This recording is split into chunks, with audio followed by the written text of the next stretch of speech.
Good morning, class. This is our sixth video lecture of chapter electricity for class 10th, and topics were covered in this chapter are introduction, electrical charges, conductor and insulators, current, potential different, electrical circuit, symbols, Ohm's law, and resistance. Factor on which resistance depend, resistivity, ये topics इसमें cover हो चुके थे.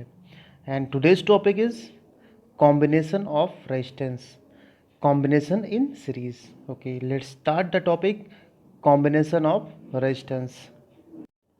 Combination of resistance यानी resistance को हम combine करते हैं तो किन लॉज पे कंबाइन करते हैं, यानी कौन कौन से लॉ फॉलो होते हैं. और जैसे रेजिस्टेंस को हम लोग लास्ट वीडियो लेक्चर में पढ़ चुके हैं. Resistance is a property of substance which oppose the flow of current. जो करंट को फ्लो होने से रोकता है वो एक प्रॉपर्टी होती है. अब रेजिस्टेंस, अच्छा आपके माइंड में ये भी आता होगा कि अगर रेजिस्टेंस करंट को फ्लो को रोकता है तो फिर हम सर्किट में उसको यूज़ क्यों करते हैं. Good questions. ऐसे क्वेश्चन माइंड में आना चाहिए ताकि हम ये चीज़ को अच्छे से समझ सकें. बिल्कुल जैसे कि आप लोग घरों में बहुत सारे अप्लायंस यूज़ करते हैं.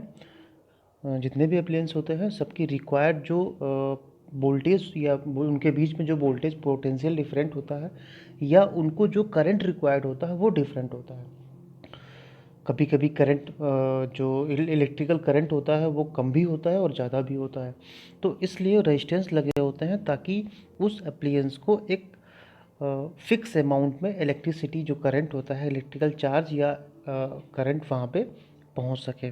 तो रेजिस्टेंस सिर्फ यही करता है कि करंट को एक फिक्स वे में भेजते हैं, यानी एज ए वेरियर का वर्क करता है. यानी जितना भी करंट उनको रिक्वायर्ड होता है उतना ही उनके पास पहुँचता है. तो अब सर्किट जो भी यूज़ बनते हैं या सर्किट जो बनाए जाते हैं उनमें रेजिस्टेंस दो तरीके से कंबाइन किए जाते हैं, जोड़े जाते हैं.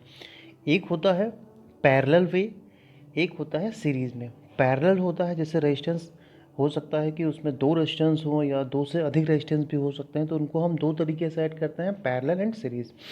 रेजिस्टेंस को हम लोग इस तरीके से इंडिकेट करते हैं, और अगर हमको सीरीज़ में ऐड करना है तो सीरीज़ में कॉम्बिनेशन के लिए सीरीज़ का मतलब सीधी वे में पाथ में जाता रहेगा current. One resistance and two resistance and so on, ऐसे 4 5 6 जो भी हैं ऐसे ही. तो ये हम इसे बोलेंगे सीरीज़. अगर हम बात करते हैं पैरेलल की तो पैरेलल में एक resistance R1 and R2 connect with wire. तो ये R1 हो जाएगा आपका एंड ये R2 हो जाएगा. तो ये होता है पैरेलल. तो हम सबसे पहले पढ़ते हैं कॉम्बिनेशन इन सीरीज़. तो सीरीज़ में जब कॉम्बिनेट होता है रेजिस्टेंस तो क्या क्या उसकी प्रॉपर्टीज़ होती हैं सीरीज़ में देख लेते हैं कैसे कनेक्ट होता है. सीरीज़ में जैसे कि मैंने बताया इस तरीके से R1 R2 एंड R3 या जो भी आगे आपको ऐड करना हो तो इससे ज़्यादा भी इसमें ऐड कर सकते हैं, लेकिन यहाँ पे सिर्फ 3 या 2 का एग्जांपल हम समझा सकते हैं. बाकी हम जो भी इसके कैरेक्टरिस्टिक्स हैं वो आपको बता देते हैं. If different resistance are joined with each other such that there is only one path for the flow of electrical current, then the combination of such resistance is called series combination. अगर path उनका same होता है यानी series में होता है, ये electrical current का पाथ इस तरीके से होता है तो वो कॉम्बिनेशन कैसा होगा, सीरीज़ कॉम्बिनेशन होगा. Second, in series combination current through each resistance is constant. ये आपका बहुत इंपॉर्टेंट पॉइंट है, क्योंकि अगर हम करंट को यानी रेजिस्टेंस को सीरीज़ में ऐड करते हैं तो उसमें करंट हमेशा कांस्टेंट होता है. मींस पूरे सर्किट में करंट हमेशा सेम होगा. अगर कहीं पे भी है, जैसे एक ये रेजिस्टेंस जुड़ा हुआ है एंड एक ये रेजिस्टेंस जुड़ा हुआ है, एक ये रेजिस्टेंस जुड़ा हुआ है, तो इन तीनों में जो करंट होगा वो सब में सेम होगा. अगर 5 volt current 5 ampere current flow हो रहा है तो तीनों रेजिस्टेंस में जो करंट होगा वो 5 एम्पियर ही होगा. मीन्स आप लोग ये बात अपने दिमाग में फीड कर लें कि अगर रेजिस्टेंस सीरीज़ में है तो उसमें करंट कांस्टेंट होता है. Okay. Third point, in series combination potential different across each resistance is different depending on value of resistance, यानी जो V होता है पोटेंशियल डिफरेंट, ये जो होता है वो अलग अलग होता है, V1, V2 एंड V3।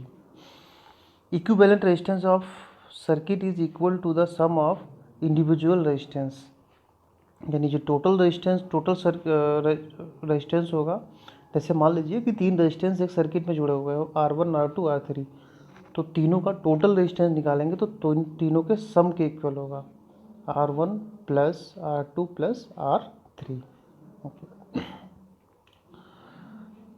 जो कि ये हमारे सामने दिया हुआ है total resistance R1 plus R2 and R3।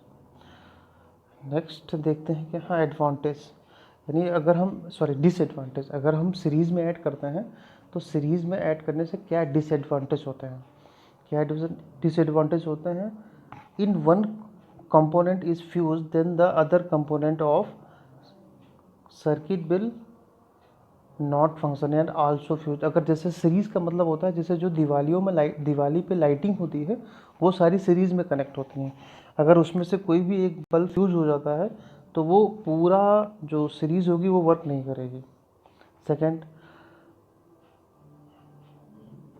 Free computer course and high impact,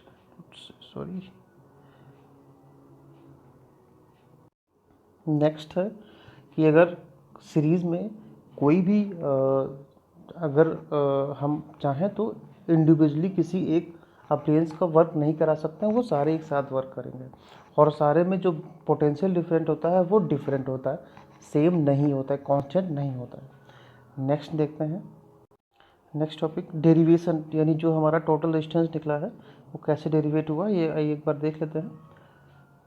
यानी हमारा टोटल रेजिस्टेंस जो निकला हुआ है V equal to V1 plus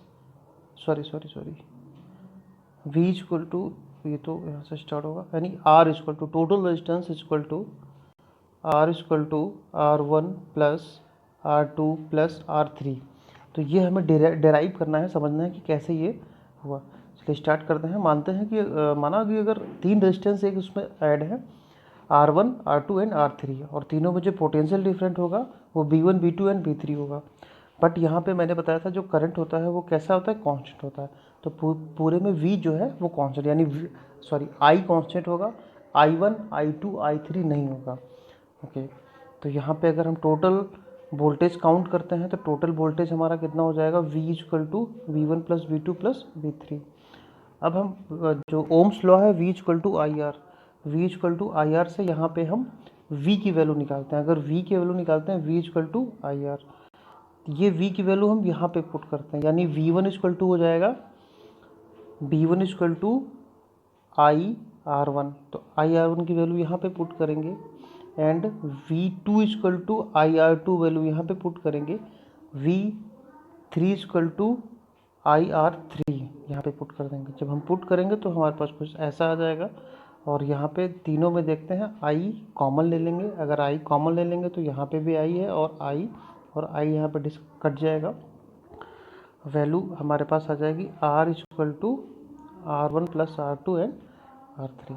तो ये हमारा है कॉम्बिनेशन इन सीरीज़। नेक्स्ट है कॉम्बिनेशन इन पैरेलल, ये हम कवर करेंगे नेक्स्ट वीडियो लेक्चर में। तब तक के लिए आप इसे रिवाइज करें और अच्छे से समझने की कोशिश करें। Thank you so much.